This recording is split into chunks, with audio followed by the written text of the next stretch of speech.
Moments ago, the January 6th committee released more testimony and evidence about the internal debate that went on at the White House over what President Trump would say and, we're learning, would not say in his remarks the day after the siege on the Capitol. CNN's Melanie Zanona is live on Capitol Hill with this. Melanie, what are you learning?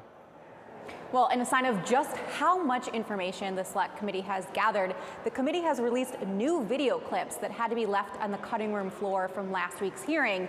And this new deposition footage, which features Trump aides and Trump allies, focuses on the Rose Garden speech that Trump gave on January 7th.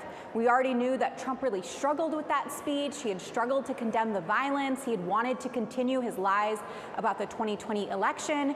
And we are now learning that Trump actually scratched off a number of key lines from that initial draft speech. Take a listen to what else Trump was willing to say and not say during that attack, of the day after the attack on the Capitol. In my view, he needed to express very clearly that the people who committed violent acts, went into the Capitol, did what they did, should be prosecuted and should be arrested. It looks like here that he crossed out that he was directing the Department of Justice to ensure all lawbreakers are prosecuted to the full extent of the law. We must send a clear message, not with mercy, but with justice. Legal consequences must be swift and firm. Do you know why he wanted that crossed out? I don't know. Now, the committee is planning additional hearings in September. Committee members say they are going to spend the next month pursuing new leads and talking to additional witnesses. And one outstanding issue is whether to subpoena Ginny Thomas, the wife of Supreme Court Justice Clarence Thomas, who was emailing Trump allies about overturning the election.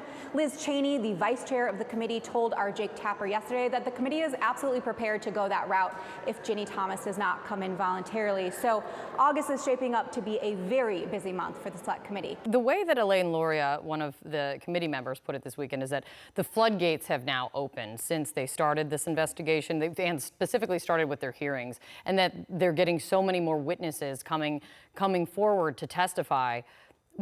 Where does this all go from here after what we've learned with that, especially in the big last hearing? We know there's more coming. Where do you see it going? Well, I think what's been so interesting about these hearings is that it hasn't been about the members of Congress. That's right. It's been about the evidence that they've disclosed, particularly the video evidence of people's depositions. At first it seemed like it was important to get people to testify live. I think what they've realized is that it's actually better to have people on video because it can be edited, and controlled better by the committee. And I think we'll see more of that.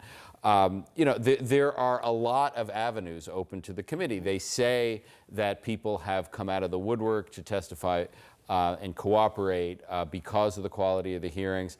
I don't know in which area, but there's a lot there, and there'll be more hearings in September. Today, the panel also making clear it has no intent of being quiet while it does its work. This is a new video from the committee showing how very reluctant Donald Trump was to speak out the day after the insurrection. Do you recognize the handwriting?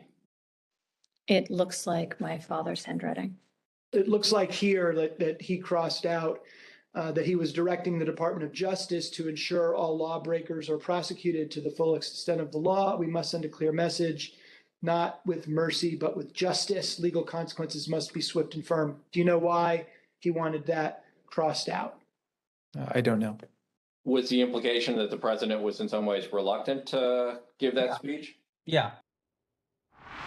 Let's get straight up to Capitol Hill and CNN's Ryan Nobles. Ryan, the committee there saying we might be doing a lot of things behind the scene, but a little in your face to Donald Trump.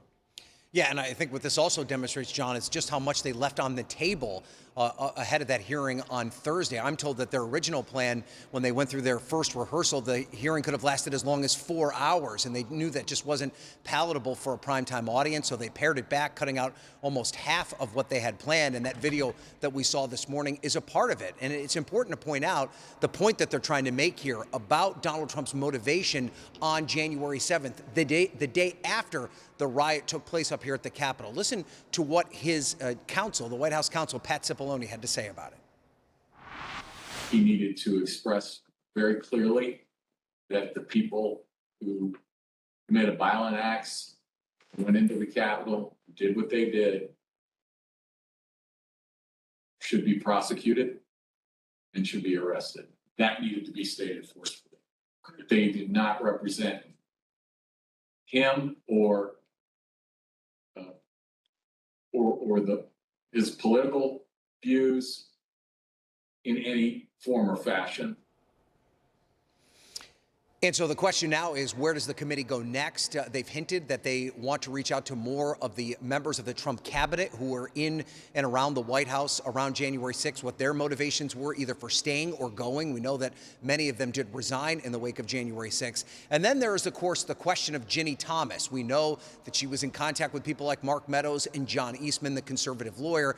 What the committee's wrestling with right now is just how involved she actually was in the attempts to stand in the way of the certification of the election, and then whether or not her husband was involved in that.